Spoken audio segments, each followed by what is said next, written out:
Good morning. This is April 4th, 2009. My name is Lou LaCroix, Commander of Baron Scribner, American Legion Post 6. We're interviewing Mr. Kris Yehling. He was in the United States Army and served during Operation Iraqi Freedom. Mr. Yehling, when were you born? When and where were you born? I was born December 9th, 1973 in Tucson, Arizona. Tucson, Arizona. What brought you to Wisconsin? My mom works for Century Insurance. Oh. So she traveled a lot. Okay. You have any siblings? I have 4 older stepbrothers and sister, and a half-brother. Oh, okay. And before the service, what were you doing before you went into service? Actually, I was went straight out of high school, so I was a student before. Oh. So you, like me, that's what I did too. You obviously enlisted, and you, why did you join the branch of service? What branch of service was it? I joined the U.S. Army. Okay. Actually, first I joined the Army Reserves right out of high school, probably my junior year in '91. And I used it as a launch pad to go to college, but I ended up liking the military so much, I ended up going active duty probably 6 months after I joined. Oh.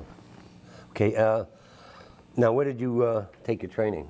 Your basic training? My basic training was at Fort Jackson, South Carolina. Fort Jackson. And your AIT? My AIT was at Fort Gordon, Georgia. And what MOS did you train for? My first MOS was a 74 Charlie, which is a telecommunications center operator. And then I went back through the school again in 1997. And the second one I had was a 31 uniform, which is a signal system support specialist. Very good. Now, did you find it hard adapting to military life and basic training with the physical regimen? And I was not so much. I kind of knew what to expect. I was pretty prepped for it. My grandfather was in the military, so he taught me a lot. Oh, your grandfather, when did he serve? He served in World War II in the Philippines, in the Coast Guard. Oh. How was the food when you went in? Food was not bad, but it was tolerable. That's all you have to eat. Okay. Now, I'm going to ask you some questions about your military service. Again, if there is some sensitive areas that you don't want to discuss, and that's understandable. And you served where? My first assignment was when I went back active duty. I was stationed at Fort Jackson for 3 months in South Carolina. And then I went to Korea for 12 months. Oh, okay. After Korea, I went to Fort Ritchie, Maryland, which is now since shut down. And after Maryland, I got out of active duty and went to the National Guard. Then from the National Guard, I was stationed in Tomah, Wisconsin. Okay. From there, I went and applied for an AGR position, Active Guard Reserve. Oh, okay. In Beloit, and I was stationed down there. And then again, I switched my MOSs to a supply sergeant. Okay. And I went to Fort Lee for training for that. In 2003, we were deployed. We were mobilized for the first beginning of the Operation Iraqi Freedom. We went to Fort McCoy, and we actually were not needed at the time because we were heavy equipment transports. And we were there 3 months, and then we got demobilized. And then in 2004, we got remobilized again and went to Fort Benning, Georgia for our training in October 2004. And Christmas Eve 2004, we went to Kuwait. Merry Christmas, huh? Where you were in Kuwait itself? Kuwait, Camp Arif John. During the, did you do the? Did your unit take over Kuwait? Did you do the fighting, and did you see any action? Our whole unit was more of a logistics, heavy transport. We hauled tanks, helicopters, We were based out of Camp Arifjan, but we did a lot of haul missions up to Mosul, to Crete, Oh, Baghdad, then you saw some pretty rough areas. To Crete, Mosul. Mosul. Wow. Did you witness any action? I did not personally know. Okay. But did you witness?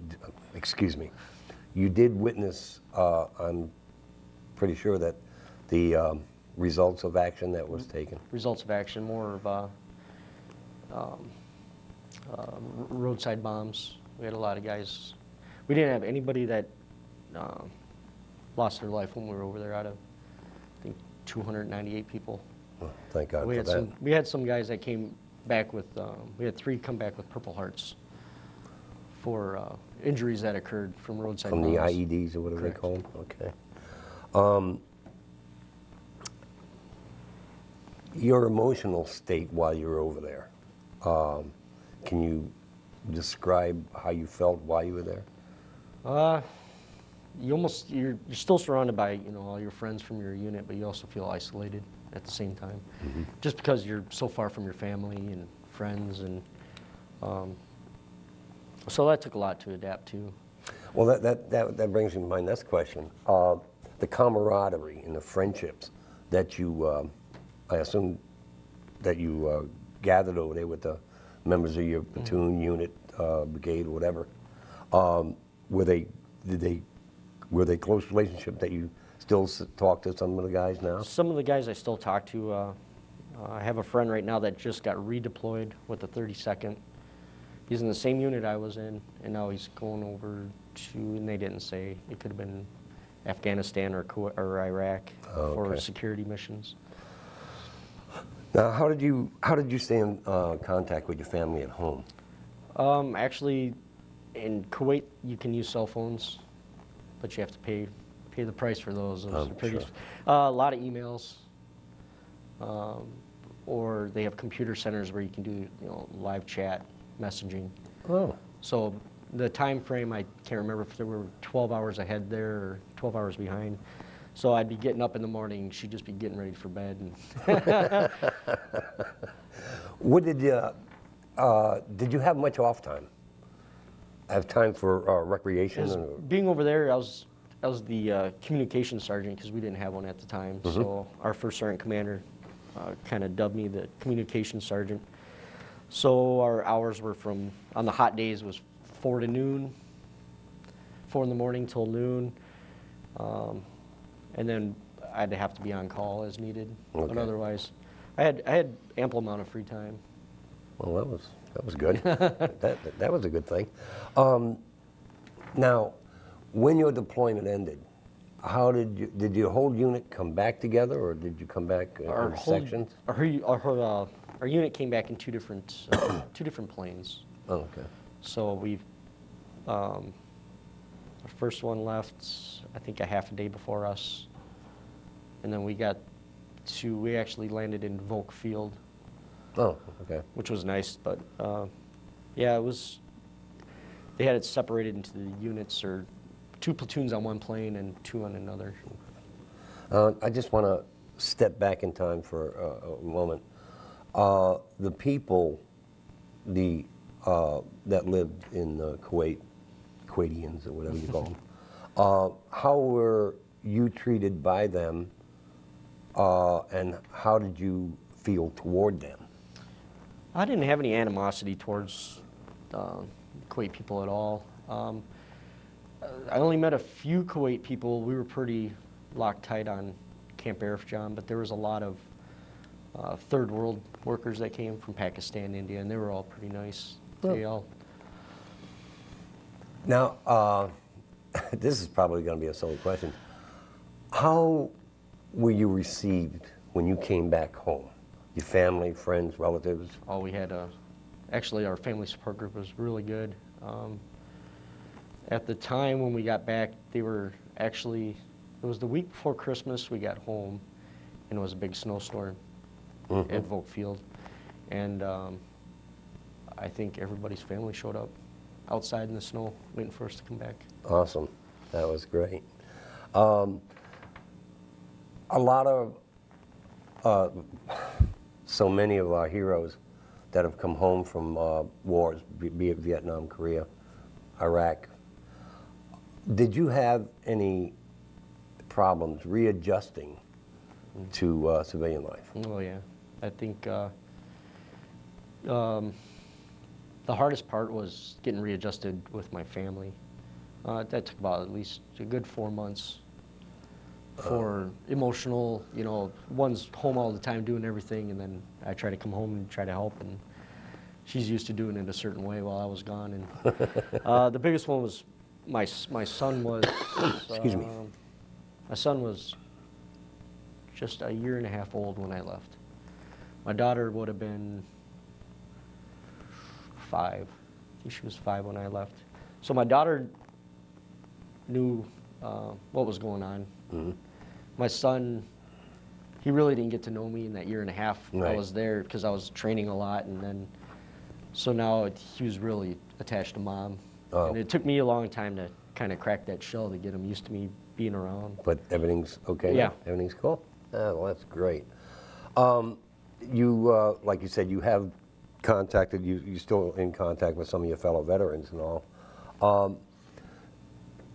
Your reflections, think back on your military service, your service over in Iraq, your overall feelings and about.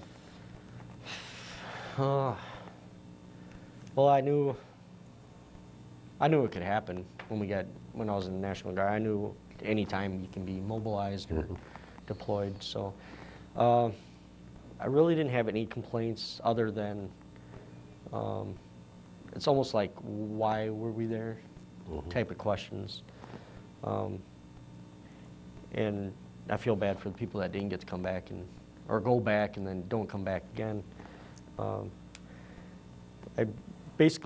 knew what I signed up for. I know pretty much do whatever you're told to do. So I really didn't have any gripes about that, because it's kind of, you know what you're getting into by Yep. signing the paper. So I didn't have any hard feelings. Has this affected your life in any way with your deployment over there?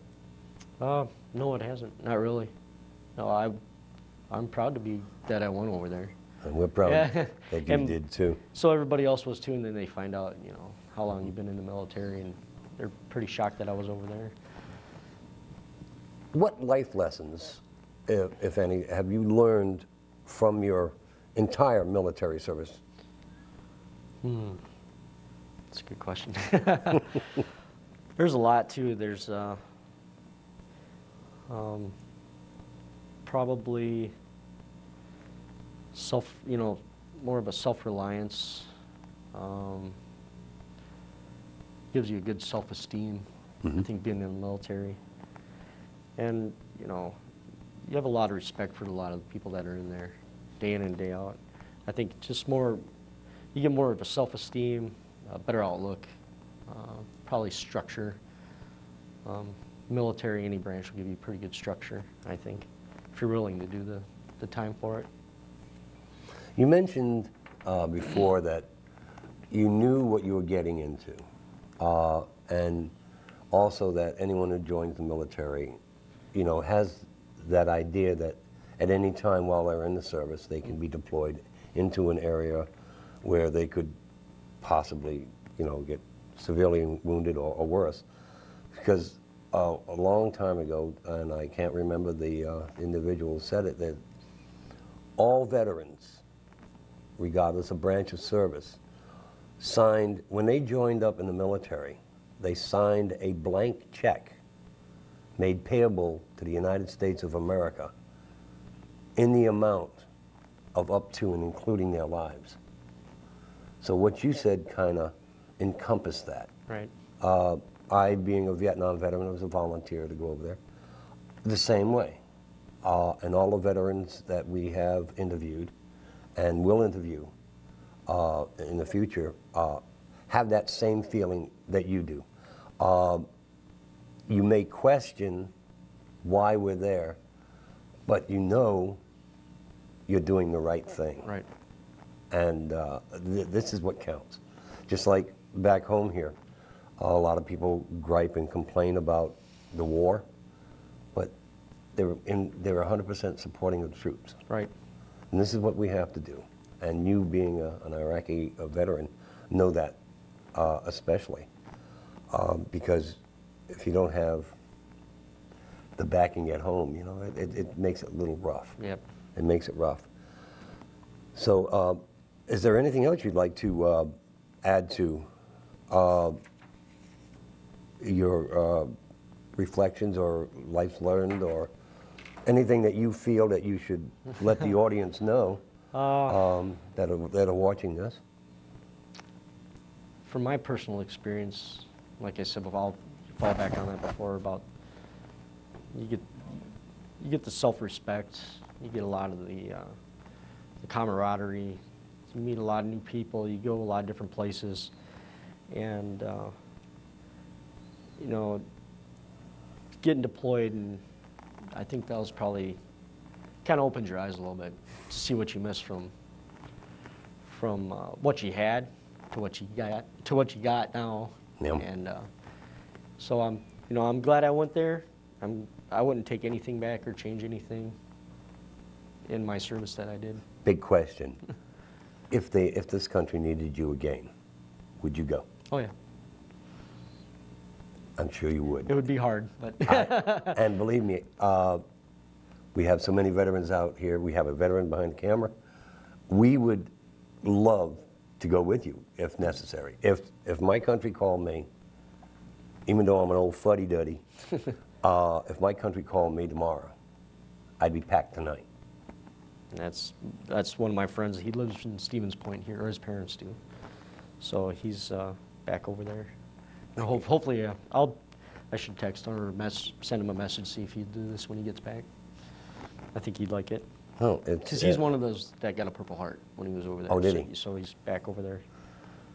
Well, that's well, our hearts and our prayers go out to him and all the men and women, brave men and women from the 32nd Division that are going back over there very shortly. Right. Because they're down in Texas now, if I'm not mistaken. Oh, I'm sorry. His name is Thomas Otto. His parents, his mother owns auto photography here in Stevens Point. That's Thomas? Thomas Otto the Third. OTTO? Correct. The Third. Very good. What we do, if you get his address when he goes over there, contact Father Smart, and he will contact me, and we can send him a little care package. Okay. So, you know, a little something from home to let him know that there are other people other than his family that are thinking about him. Definitely. And I'd like to thank you for taking your time. Thank you for letting me come here. Oh, it was a pleasure, and believe me, I feel honored and humbled, and at times talking to a veteran that has gone over to Iraq or Afghanistan, because this is like passing the torch. The torch was passed down to my generation in Vietnam, and sadly we have to pass the torch on.